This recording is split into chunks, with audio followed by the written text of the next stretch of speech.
Clervie was 6 years old when she was brought by her mother, Crucabena, to live in the House of the Hearth. From the outside, it seemed like a fairy tale. A thriving family made up of kind adults and friendly children. Crucabena was the Knave at that time, and the House of the Hearth was under her control. She was Clervie's mother by blood, but she was also the mother to all the children in the house. Clervie was happy here, for a time. But she quickly realized that being part of this family wasn't a fairy tale at all. It was a kind of purgatory. Purgatory? Exactly.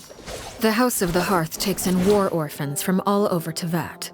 But as for how to raise them, that depends entirely on the person in charge.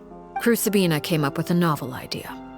She would teach the children to fight, force them to duel each other, and then crown as the king of the house the child who proved themselves most worthy of inheriting her title.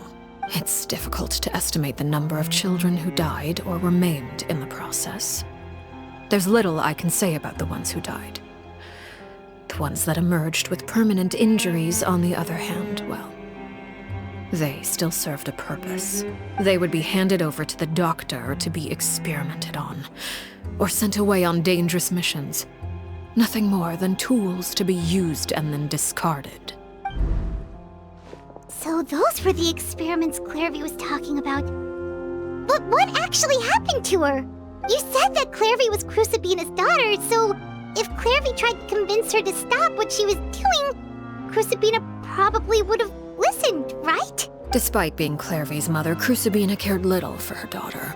She forced Clervie to join the House of the Hearth only as a means to demonstrate her own impartiality as a mother, to prove that she treated all her children equally. Clervie did try to convince her mother to change her ways, but it was to no avail. After her efforts failed, the only other option was to rise up and try to fight back.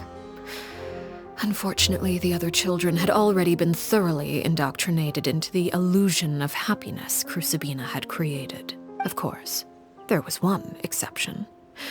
Someone Clervie's age who knew the truth about the House of the Hearth. Her name was Peruere.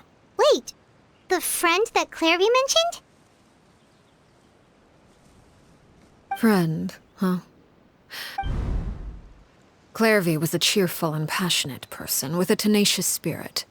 Peruere, on the other hand, was rather cold-blooded. Her cold-blooded nature allowed her to see through Crucabena's facade. Yet, it was also this cold-bloodedness that prevented her from acting against it. At least at first.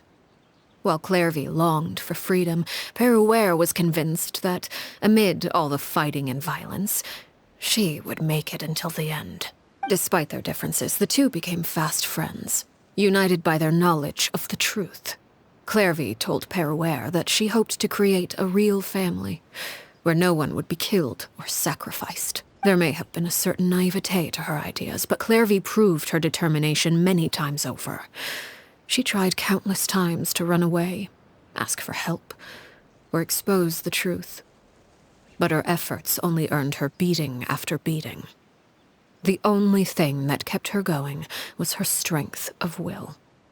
Even with her body racked with pain, she would still stand on her tiptoes and open the window at night. She and Peruere would look out at the moon together, a fierce longing for freedom shining in her eyes. But one day, that light simply vanished. Oh no. What happened?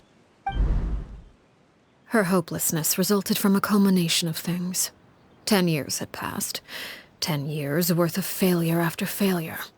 She and Peruere weren't children anymore, but finding any chance to escape still seemed as hopeless as ever. It was during this time that Peruere suggested a new plan.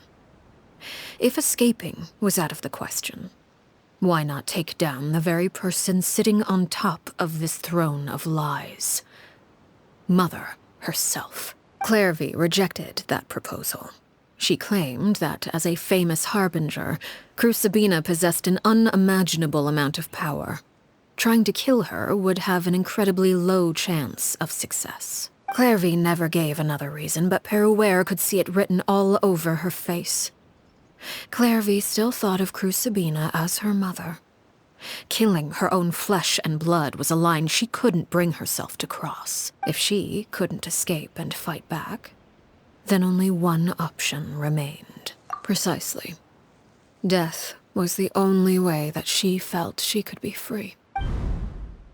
It happened during a duel. When she arrived at the dueling ring that day, her partner turned out to be none other than Peruere, the very person that had stood by her side all those years. It was a fierce battle. But ultimately, Clervie decided to let Peruere end her life. From that moment on, Peruere's journey was one written in flames. When the rain finally came and washed it all away, there she stood, the sole victor in Mother's endless game of slaughter, a trail of corpses strewn across her path to success. It was the very result she had predicted 10 years prior. Even then, she believed she would make it until the end. She wasn't surprised by the fact that she emerged as Mother's undisputed heir. Rather, her success left her with an inexplicable sense of restlessness. She was unsettled. And there was only one thing that could quell that sensation. Perhaps you two would like to take a guess as to what it was? Crucabena, you mean? But... Correct.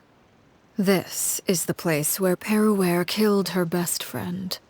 A mere year later, this is also the place where she fought tooth and nail to kill the mother they shared. The moment she acted, any conception of what was right or wrong ceased to matter. It's one of the principles of the house. Only those who survive get to write the rules. Peruere won the battle, and became a harbinger herself. After which Her Majesty, the Tsaritsa, bestowed upon her a new name. Arlecchino.